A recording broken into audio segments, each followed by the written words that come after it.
Regresamos con más de Noticias Entre Políticos. Gracias por continuar con nosotros. La pregunta de esta noche en nuestra cuenta de Twitter, @epoliticoscdn37, es si ustedes consideran que deben ser removidos de sus puestos los jueces de las altas cortes. ¿Cuándo y cómo sería ese proceso? A mí me parece que es un tema lo suficientemente importante como para que esté por encima de lo primero que le llega a la mente, de la percepción de un grupo, que esté por encima de análisis de juicios tal vez sin fundamento, deben estar por encima del sensacionalismo, del amarillismo, porque lo primero es que las altas cortes están compuestas por muchos jueces, por lo que hacer un análisis o tomar una postura sobre todos en colectivo pareciera como hasta injusto, sobre todo porque todos, al menos los que hemos dado seguimiento por temas políticos o profesionales a los laudos que han emanado de las altas cortes, sabemos que incluso a lo interno del seno de las altas cortes han habido grandes contradicciones en los dispositivos, en las sentencias, en las motivaciones, por lo que pienso que todo esto debe ser objeto de un análisis en frío, debe ser objeto de un análisis desprendido de pasiones que en nada beneficia la judicatura, ni la justicia, ni el Estado de Derecho, ni la democracia, ni la sociedad, ni la institucionalidad. Caso por caso, no nosotros, el Consejo Nacional de la Magistratura deberá abocarse a hacer una elección decente, apegada a cánones y debe ser estrictamente profesionales y éticos, y deberá ceñirse a los principios que rigen los perfiles de los jueces en todos los países donde existe robustez institucional.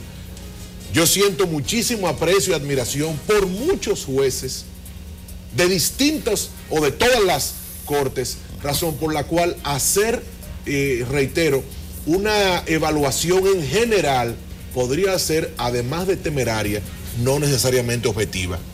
Lo que sí es necesario, lo que no se puede postergar más, desde mi modo de ver las cosas, es que se pueda relanzar el aparato judicial dominicano, porque no aguantará mucho más el esquema democrático si nuestros jueces no llevan al seno de nuestros ciudadanos de a pie, a los ordinarios, la confianza mínima necesaria para que sean, además de legalmente elegidos, legítimamente recibidos por la sociedad. Y eso pasa de que las sentencias sean buenas o sean malas. Hay que ser confiable y que la gente así lo sienta. Mira, yo creo que es una necesidad que haya un proceso de cambio, de sustitución de esos jueces que están en las altas cortes. Ahora bien, yo creo que es importante hacer un análisis para compartirlo aquí, pero además para que la sociedad dominicana vea cómo ha venido manejándose este tema de la recomposición de estas cortes. Por ejemplo, cuando se hizo los últimos cambios, de hecho cuando surge el Tribunal Constitucional, luego de la Constitución del 2010, se convoca el Consejo Nacional de la Magistratura y se hace esa recomposición. Sin embargo, vimos los resultados de este proceso. ¿A qué se debió que pudo el expresidente Leonel Fernández hacer unas altas cortes a su medida? Se debió a la representación que tenía en el Consejo Nacional de la Magistratura. Y no creo que no es coincidencia que se haya diseñado de esta manera, porque creo que Leonel aspiraba a gobernar también en este periodo y le tocaba otra vez quizás participar en la recomposición de las altas cortes. Sin embargo, fijémonos que para este proceso del Consejo Nacional de la Magistratura, que tiene una representación de 8 miembros, el PLD estaría teniendo en este proceso unos 6 miembros y quizás 7, dependiendo de los aliados que tenga, pero creo que son 6 hasta ahora en el actual Consejo Nacional de la Magistratura. Por tanto, es por ahí que también tenemos que comenzar a ver dónde está la legitimidad de ese Consejo Nacional de la Magistratura, porque si hay un problema de raíz, vamos a tener problemas también en la recomposición que se dé. Pero estaríamos indilgándole, Wellington, al PLD los representantes de la Suprema Corte de Justicia? Oh, pero cuando hablamos, por ejemplo, Mariano Germán, sabe, te digo, cuando Mariano Germán ha tenido una cercanía con el PLD, que es abierta y que todo el mundo sabe. O sea que sabemos que Fran Soto también está ahí, que tiene una cercanía directa también con el PLD, que ha tenido militancia en esa organización. Entonces, de una manera u otra, también esa representación está ahí. Bueno, yo no tengo que ser defensor de nadie, pero yo pienso que lo que destaca, y quizás hablo casi hasta para defender mi clase, pero yo pienso que por lo que más se destaca el presidente de la Suprema Corte de Justicia no es por ser PLDista. El magistrado Germán es un hombre que, independientemente de la afiliación que ha podido tener, que no se puede negar, no se puede negar porque es una afiliación por demás abierta, pero insisto, estamos endilgándole a él que él va a recibir línea del gobierno. Quizá lo importante, Alexis, pero dame un detallito. Y yo te dejo pasar porque yo hablé. Lo que quiero decir es que, cónchole, a mí me luce hasta penoso que una persona de una trayectoria tan dilatada profesional como Mariano Germán se vea tal vez, hay una duda de si es, sobre cuáles intereses él va a representar ahí. Eso es lo que quiero decir. No estoy defendiendo a nadie, estoy planteando un problema mayor, si se quiere. Mira, lo que hay que preguntarse es si hemos echado hacia adelante o si hemos retrocedido. Eso es lo que hay que preguntarse en la judicatura.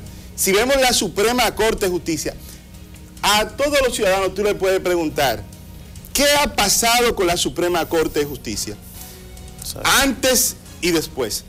Tenemos que decir primero que el Consejo Nacional de la Magistratura viene en la reforma del año 1994 y es una de las situaciones que en esa crisis electoral Peña Gómez, el doctor José Francisco Peña Gómez, dio como parte de un aporte al sistema de partidos, al sistema nacional de la nación.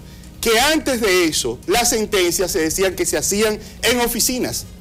Después que llegó Subero Isa, dio un cambio, y yo creo que todos los que somos abogados y somos togados, sabemos cómo mejoró la justicia en más de un 80% o un 90% de lo que era. Ahora, tenemos que preguntarnos, ¿qué ha pasado con la justicia de ahora? ¿Qué ha pasado? Y esa respuesta, quienes la pueden dar, a veces no somos nosotros, el pueblo es muy sabio. Los mismos ciudadanos, cuando ven lo que está pasando, cuando ven dimes y diretes, los magistrados hablan por sentencia. Es lo primero. Y cuando nosotros estamos mirando, cualquiera que vaya hoy al sistema inmobiliario de la República Dominicana se van a dar cuenta que eso es un caos. Que todavía con las inversiones que hemos hecho, todavía el presidente de la Suprema Corte de Justicia nos ha dicho, vamos a arreglar esta situación, que tenemos tribunales que funcionan en un furgón, que tenemos jueces con asignaciones de expedientes que no dan al basto. Entonces, mientras digamos qué ha pasado, que si hemos aumentado o hemos retrocedido, esa será la respuesta. Yo lo que sí quería señalar era que el artículo 178 de nuestra Carta Magna, nuestra ley sustantiva, que nosotros decimos del 26 de enero, pero quiero decirle ya al público televidente que es del 13 de junio del 2015. Esta Constitución no es la del 26 de enero, es la del 13 de junio del 2015. Sí. Es la Constitución que nuestro dilecto y honorable amigo Tobías Crespo y yo participamos como asambleístas. Esta es la Constitución que estamos viendo. Y en esta Constitución, el Consejo Nacional de la Magistratura como figura está escrita en el artículo 178, que estará conformado por 8 miembros. El presidente de la República pertenece a una organización política. Al PLD. El presidente del Senado pertenece a una organización política. Presidente de la Cámara de Diputados pertenece a una organización.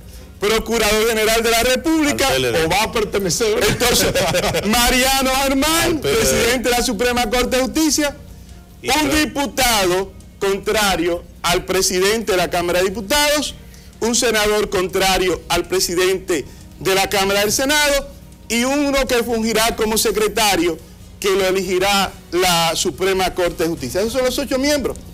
Y hoy tendríamos que ver, murió Arvid Stoffer, Pero tendríamos que ver un escritor estadounidense, y tendríamos que ver, y me voy ahí a lo estadounidense, porque hay una gran obra célebre, el Gran Tablero Mundial, que establece cómo se están jugando, dice Brzezinski, cómo se están moviendo las fichas.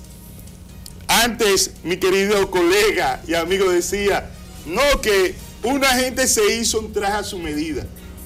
Pero todos sabíamos que en medio de la campaña hubo alguien que dijo, yo quiero... Mi Congreso. Mi Congreso. Y ahora quiere su... Me recuerda unas palabras de alguien, Mei Cafá.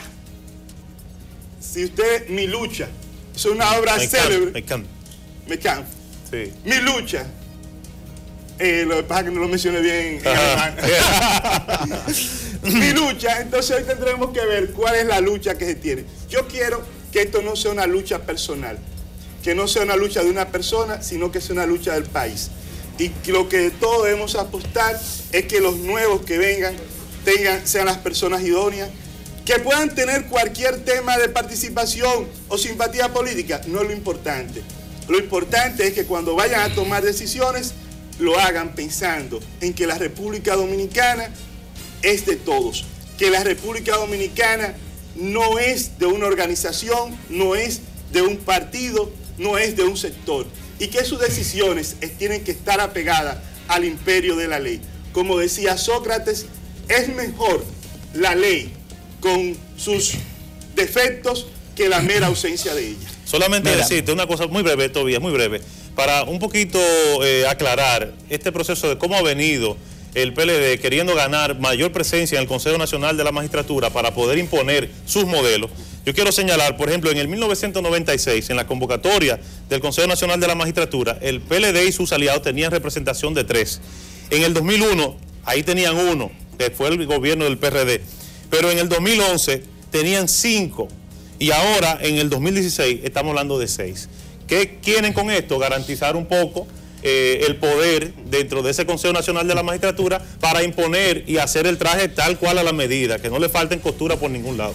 Mira, yo voy a remitirme a la pregunta de la producción. ¿Deben ser removidos de los puestos los jueces de la Alta Corte? El mismo Alessi analizaba cuando hacía su descripción de que hay 3 jueces que se van en este año porque cumplen la mayoría de edad que establece la misma ley. Es decir, que la respuesta a esta pregunta es simple.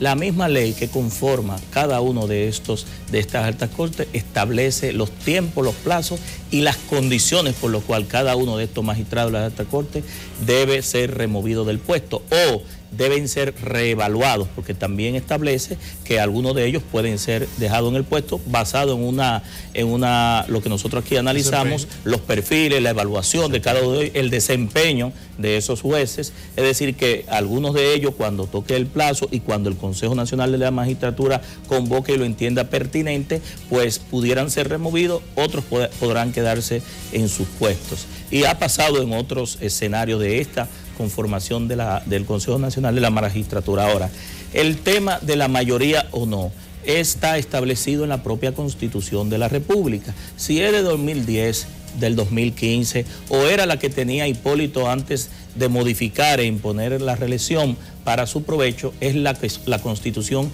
que hay en el momento. Los partidos políticos, no, porque politizado es cuando hablo yo y en el caso tuyo no. Los partidos políticos, cada uno de ellos establecen mayorías, y establecen mayoría para, a través de esas mayorías, definir políticas públicas en beneficio. Yo me preguntaría si el Partido Revolucionario Moderno, que tiene 2 miembros en la conformación de este Consejo Nacional de la Magistratura, 2 miembros que son políticos, porque estaban hablando de la politicidad o de la membresía de los miembros de la conformación del Consejo Nacional de la Magistratura, si estas 2 personas, que es la segunda mayoría de la Cámara de Diputados y la segunda mayoría del Senado de la República, que corresponden precisamente no a sastres, no a curas, no a religiosos, sino a 2 representantes de partidos políticos de la oposición. Eso fue lo que le tocó al Partido Revolucionario Moderno y a la oposición dentro de la participación democrática en el proceso del 15 de mayo. Es decir, que los partidos lo que deben hacer cada uno de ellos con sus esfuerzos, sus estrategias, tratar de ganarse el corazón y el cariño del pueblo para a través de esto tener mayoría que les permitan establecer esas políticas públicas para transformar y cambiar la realidad. En ese sentido, el análisis de si son políticos o no, yo quisiera saber si esos dos miembros van a dejar su politicidad, su membresía, conformando en esas altas cortes el nivel de representación que la misma Constitución de la República le dio a través del voto el 15 de mayo. Es decir, que el análisis de que si pertenece, el presidente de la República es miembro de las altas cortes, está en la Constitución de la República, representante de un partido político, hoy es Danilo, anteriormente fue el expresidente Fernández y anteriormente le tocó a Hipólito Mejía, en el 97 también le tocó al expresidente Leonel Fernández. Entonces en este caso le va a tocar al presidente Danilo Medina conformar esas altas cortes y ser miembro de esas altas cortes. Está el presidente de la Suprema Corte de Justicia, un juez, es decir, cada uno de esos miembros está legitimado en la Constitución de la República. Entonces yo creo que desde el punto de vista del abordaje politizado y político del tema, lo que tienen que hacer la oposición es tratar en cada uno de los procesos electorales, hacer lo que ha hecho el PLD durante los 6 procesos pasados electorales, ganar el cariño y el corazón del pueblo para a través de él el pueblo le dé la mayoría suficiente para que pueda establecer todas las políticas públicas y en los estamentos que le establece su misma Constitución, pues definir la conformación no solamente de estas altas cortes, porque nosotros estamos analizando las altas cortes, pero está la selección de la Cámara de Cuentas, de los jueces de la Junta Central Electoral y el defensor del pueblo, pero como el tema es de la Magistratura, pero estamos hablando de mayoría, estamos hablando de que desde el punto de vista de estos organismos también está basado en una mayoría. Pero no se trata todavía de ganarse el corazón del pueblo. Déjame decirte una cosa, porque hay cosas, o sea, lo que tú estás haciendo llamando al pueblo que hay que conformarse con la composición que tiene este Consejo Nacional de la Magistratura. Y que hay que avasallar. Yo estoy explicando de que la representación que tiene el PRM y los partidos de oposición está basado en su desempeño electoral. Por ejemplo, habernos dado un presidente, o sea, habernos dado un presidente de la Suprema Corte de Justicia con una militancia política, creo que no fue lo más saludable en un momento. Al igual, yo creo que hay que cambiar que el Procurador Nacional de la República no tenga que ser directamente un militante político y elegido por el presidente. Creo que hay que modificar cosas. Entonces, lo que yo estoy diciendo es que para generar credibilidad en las altas cortes, esa credibilidad que se perdió en el proceso del 2011, es necesario comenzar a cambiar las cosas. Y si es necesario hacer cambios más profundos, se hizo cambio a la Constitución recientemente para una reelección, ¿por qué no podemos hacer cambios para asegurar que haya una participación más garantizada de esas altas cortes? Yo creo que lo que llama esto una reflexión no es que el Partido Revolucionario Moderno tenga que tener una mayoría o que la oposición tenga que tener una mayoría. El país no le corresponde al Partido Revolucionario Moderno, no le corresponde a las minorías, no le corresponde a los partidos pequeños, no le corresponde a los partidos mayoritarios. Todavía, esto se trata de algo más. Quizás lo que decía Ramón, y lo estaba diciendo, y también lo ha mencionado Wellington, es que nosotros deseamos que el Consejo Nacional de la Magistratura, y esto es una exhortación al presidente y a ustedes tienen mayoría, pero el tener mayoría no significa... Pero la mayoría es temporal, es circunstancial. El mismo Wellington decía que en un momento el PLD tenía 1, luego 3, luego 5 y ahora 6. Es decir, esos miembros están representados en un desempeño electoral que le corresponde en esos estamentos que establece la misma Constitución. Lo primero que hicimos nosotros acá, para tratar también de ayudar, aunque el pueblo es muy sabio, pero en el tema de Tobías y nuestro particular, que por el hecho, yo vi cuando a unos estudiantes les preguntaban cuántos artículos tiene la Constitución y no sabían, y hasta legisladores les preguntaron, pero eso no es el caso de Tobías, que sabe que tiene 277, ni el mío,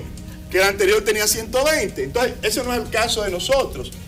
La que estuvo antes, la del 26 de La de antes de antes. Exactamente. Y que la de ahora que estamos viviendo desde el 13 de junio del 2015. Creo que una de las cosas más importantes que nosotros tenemos que hacer es ayudar a la población para que defiendan su derecho y conozcan. Y lo primero que hicimos fue establecer cómo estaba la composición, el artículo 178 de nuestra Carta Magna. Yo no creo que por tener mayoría deben buscarse personas que no reúnan el perfil. Yo lo que quiero y deseo es No, que lo que pasa es que ustedes estaban descalificando esa mayoría porque pertenecieran a un partido político. Y no es así, Alexis. No es así. Lo primero que dije, todavía creo que es verdad. Lo primero que dije yo fue que lo malo no era que fueran de un partido político, sino los resultados. Lo que quiere el país ya de nosotros, de todos los políticos, no es que le digamos que tenemos mayoría, que tenemos minoría, sino que prediquemos con el ejemplo, que la República Dominicana mejore, que quien nosotros elegimos para que haga la función en la Suprema Corte de Justicia, eche el sistema de la judicatura hacia adelante. Pero están descalificados los representantes del PRM en el Senado y en la Cámara de Diputados por ser del PRM en esa conformación. Ese fue el análisis que ustedes hicieron. Si me permiten, yo quisiera que abordemos... abramos un poquito más la visión de todo esto. Hay que hacer lo correcto, de forma correcta. Yo pienso que nadie puede en su sano juicio cuestionar la legalidad de ese Consejo Nacional de la Magistratura. Ni nadie lo ha hecho. Ahora, particularmente yo, y hay muchísimas personas que así lo piensan, y previo a este debate, en mi intervención original, dije que la justicia, la judicatura, debe tomar distancia siempre de la política. Ahora bien, las reglas del juego del Estado de Derecho un perfil, Ramón. nuestro. Tú mencionaste hasta un perfil. Correcto. Un perfil. Sí, correcto. Pero, reitero, lo correcto hecho de forma correcta. El riesgo latente que tenemos de sucumbir cualquier partido a tener la mayoría mecánica en cualquier órgano es tomar distancia del oído del sentido más legítimo, del sentido más justo, del sentido más correcto. Y ese fallo que tiene el sistema político legal dominicano y nosotros tiene que ser solventado. Ahora bien, hablaba yo aquí bien debajo con Wellington y decía que las principales opciones políticas del proceso no abordaron el tema del Consejo Nacional de Magistratura, por lo que tal vez quizás estaban apostando a dar un zarpazo y tener el control de ellos. Ojo, que yo pertenezco a un partido de los llamados mayoritarios. Sí. Yo no estoy diciendo que uno o que otro, lo que estoy llamando una reflexión y casi un mea culpa como clase política. Yo particularmente pienso, insisto, que se le es muy difícil a cualquier partido, cualquier bandería, porque en última instancia el común denominador de todos los políticos que somos dominicanos y que somos seres humanos, y casi todos claudicamos frente a las mismas tentaciones, razón por la cual los sistemas tienen que pasar de las individualidades, y la democracia no es más ni menos que el sentir de la mayoría, pero a modo de contrapeso, no a modo de avasalle. La diferencia a veces en que lo que es legal y lo legítimo no puede ser legítimo. No puede serlo, no necesariamente. No puede no serlo. Eso ahí es que yo quería llegar. Puede serlo, puede ser legal. Entonces yo quiero decirte y hasta la ilegitimidad a veces se legaliza. Por supuesto. Eso vimos ahora en el proceso electoral. Entonces, ¿qué es lo que yo quiero? Yo quiero un mejor país. Todos, yo quiero un mejor país también. Quiero que, cada uno que nosotros, queremos la clase, un mejor país. Sí, pues tú eres un joven, Tobías, al igual quizás que yo, pero que nosotros pero que nosotros quizás no estamos tan contaminados, los 50 son los 40. Pero ojalá todavía yo voy por los 40. sí, pero cuando yo no le pregunté la edad, no relajes, piénsense. 35. Pero hay dos cosas. Nosotros no estamos tan contaminados con la adultocracia que a veces gobierna la cúpula de nuestros partidos. Yo veo que Tobías no es de la cúpula quizás del PLD, aún fuese el diputado que haya tenido mejor preferencia, haya sido más votado. Wellington, a pesar de que es de la cúpula, viene con una filosofía diferente. Ramón es parte, pero todavía no es del engranaje 100% de arriba. Y yo creo que nosotros tenemos que hacer ese cambio. ¿Cuál debe ser la visión de cada uno de nosotros cuando llega a una organización política y cuando estemos y nos debe tocar tratar de ser diferente? Yo lo que quiero es que mi partido, el Partido Revolucionario Moderno, que debe, por un tema de dialéctica, también llegarle su oportunidad, que lo hagamos bien. Y quiero que ustedes, ahora que tienen la mayoría, que son los que tienen el mayor compromiso con ese pueblo que nos está sintonizando de sus hogares, lo hagan bien. Nosotros lo que vamos a velar es por eso, porque ustedes lo hagan bien. Y si no, lo vamos a denunciar y lo vamos a decir. Pero al final lo que queremos, Tobías, lo que quiere Wellington, lo que quiere Ramón, es un mejor país para todos. Miren, ¿les parece si no necesariamente estamos cambiando de tema? Bueno, también la Junta Central Electoral y sus miembros principales están en este proceso de si deben ser removidos o no, están en el debate. El miembro de la Junta Central Electoral, Eddie Olivares, dio unas declaraciones en las que dijo que lo que colapsó del proceso electoral fue el escrutinio. Roberto Rosario no quiso referirse a las declaraciones del presidente del CONEP. Ayer debatíamos ese tema acá en Noticias Entre Políticos. Vamos a ver un reporte de nuestro compañero Juan Reyes a continuación y debatimos brevemente sobre ese segundo punto. Eddie Olivares explicó que los problemas en el escrutinio fueron el principal escollo que tuvieron los comicios generales del pasado 15 de mayo. Insistió en la necesidad de auditar los equipos de escrutinio, alegando que la auditoría realizada previa a las elecciones fue hecha por una empresa contratada por Indra, la proveedora de la tecnología. Yo pienso que los hechos están ahí, que sí colapsó el sistema de escrutinio. Eddie Olivares también respondió a las críticas del secretario general del PLD, Reinaldo Pérez, por su posición contra esa empresa. Todo, absolutamente todo, en la Junta Central Electoral y fuera de la Junta se haga siempre con transparencia. Luego de unos largos días sin aparecer ante los medios de comunicación, el presidente de la Junta Central Electoral, Roberto Rosario, lo hizo a través de una audiencia pública, pero no habló sobre las críticas del empresariado al sistema electoral. Presidente, para el empresariado colapsó el sistema electoral dominicano. Después hablamos de eso. Lo que sí dividen sus opiniones son los delegados de los partidos sobre lo dicho por el empresario. Nosotros entendemos que ha hecho un trabajo respetable. Este es un sepelio cuyo sepulturero eran esos 5 señores que estaban ahí y algunos funcionarios como Joel Antigua y otros. Este viernes, la Junta Central Electoral realizó una audiencia pública con los partidos políticos, donde se dieron los resultados finales del proceso comicial y donde brillaron por su ausencia los delegados del PRM, Alianza País y la Fuerza Nacional Progresista. Juan Reyes, NCDN. Bueno, vamos a debate de inmediato sobre este tema. ¿Creen ustedes que el proceso de escrutinio colapsó? Y a mí me gustaría ampliar el debate, así como lo hice el día de ayer, porque este tema viene luego de las declaraciones del presidente del CONEP. Incluso a mí me suena que Eddie Olivares da estas declaraciones hoy y no sé por qué a mí me da el pálpito de que quiso darle como la razón a Reinaldo. De la beligerancia y demás, dice. No, porque es que Reinaldo dijo... Recuerden que Reinaldo Pérez había atacado directamente a Eddie Olivares. Prácticamente le había dicho que era un conspirador. ¿O estoy yo en lo...? La beligerancia, sí, resaltó su beligerancia. Y ahora, después de las declaraciones del CONEP, Reinaldo Pérez acusa al presidente del CONEP de que como su candidato no ganó, entonces él da esas declaraciones. Una posición, bueno, que yo le dije ayer a Reinaldo a través de esta humilde pantalla, que a mi juicio habían otras maneras y que honestamente yo no creía personalmente que Luis Abinader fuera el candidato del presidente del CONEP, ni tampoco del CONEP, porque a los 4 días que ganó Danilo, los primeros que fueron al Palacio fueron ellos. Fueron ellos.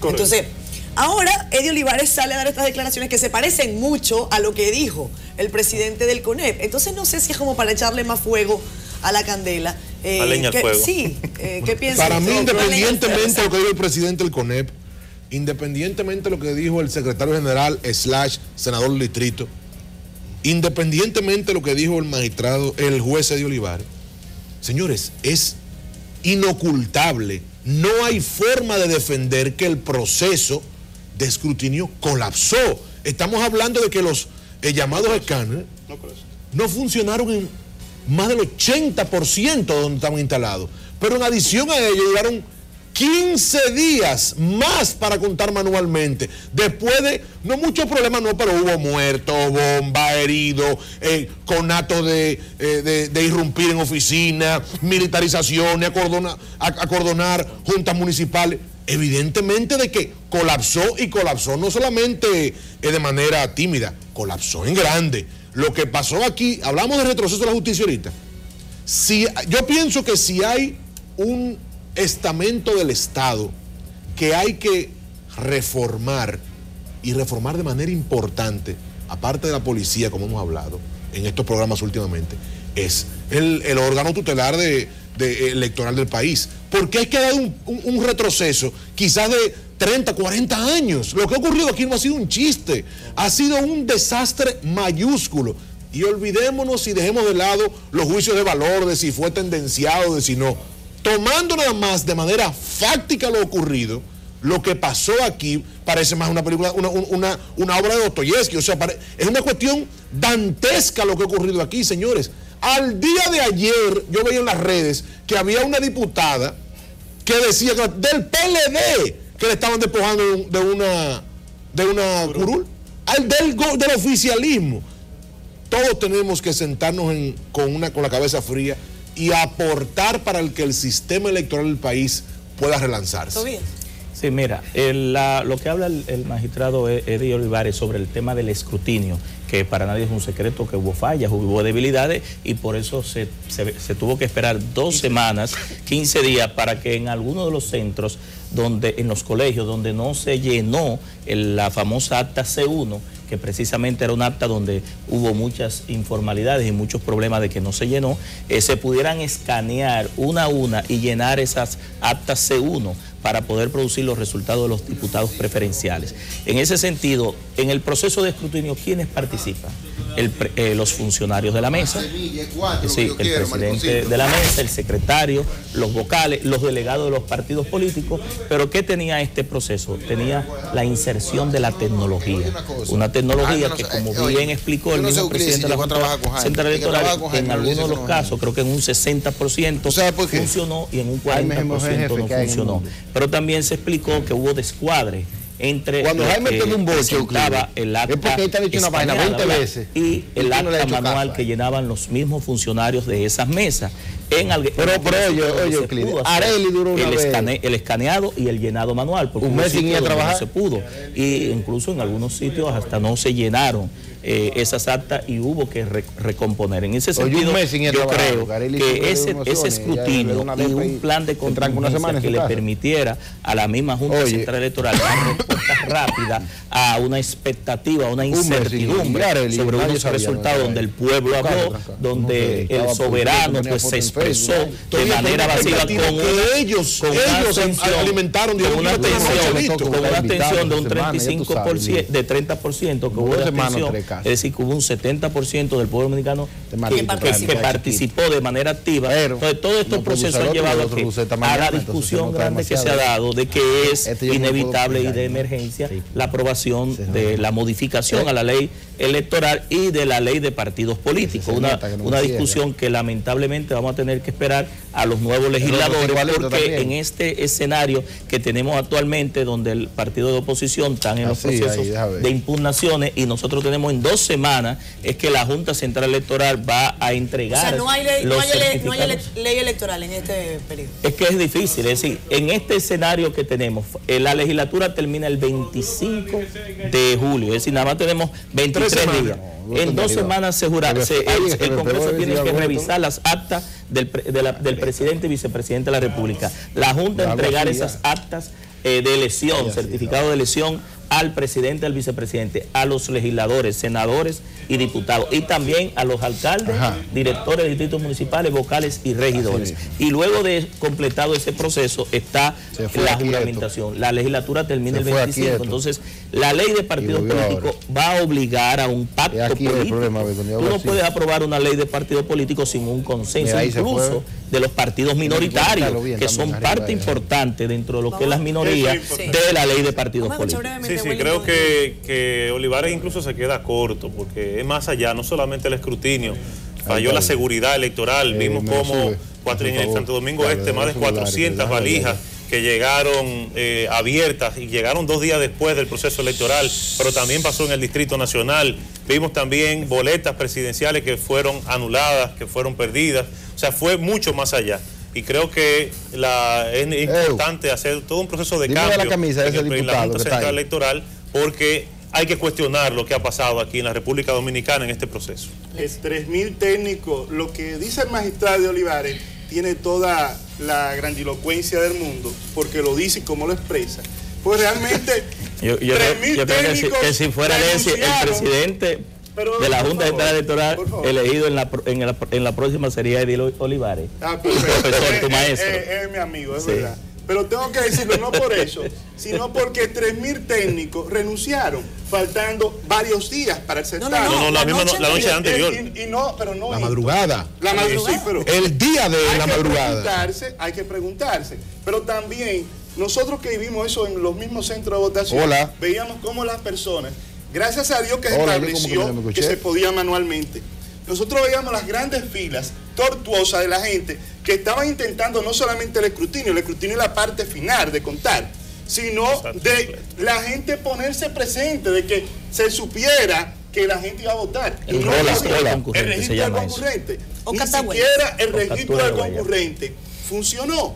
Si no hubiese estado la posibilidad que pedimos a todos los partidos políticos de establecerlo manualmente, todavía, a pesar de que duramos 15 días, hubiésemos durado quizás un mes. Pero duramos 15 con la segunda. Los senadores fue una semana también. Miren, todavía el programa de esta noche. Yo les agradezco. Todavía no se sabe el día de hoy. Les agradezco mucho, como siempre, que nos hayan acompañado. Feliz fin de semana para todos ustedes también. Igualmente. Anunciar que estaré un mes fuera, pero que dejaré gran representación aquí, estarán mis hermanos. Y vamos a compromiso de estudio a la Universidad de Castilla-La Mancha. Pero qué bueno. Que le vaya muy bien, entonces. Éxito, hermano. Pues nada, Félix Victorino está listo para el resumen final, amigo. Buenas noches.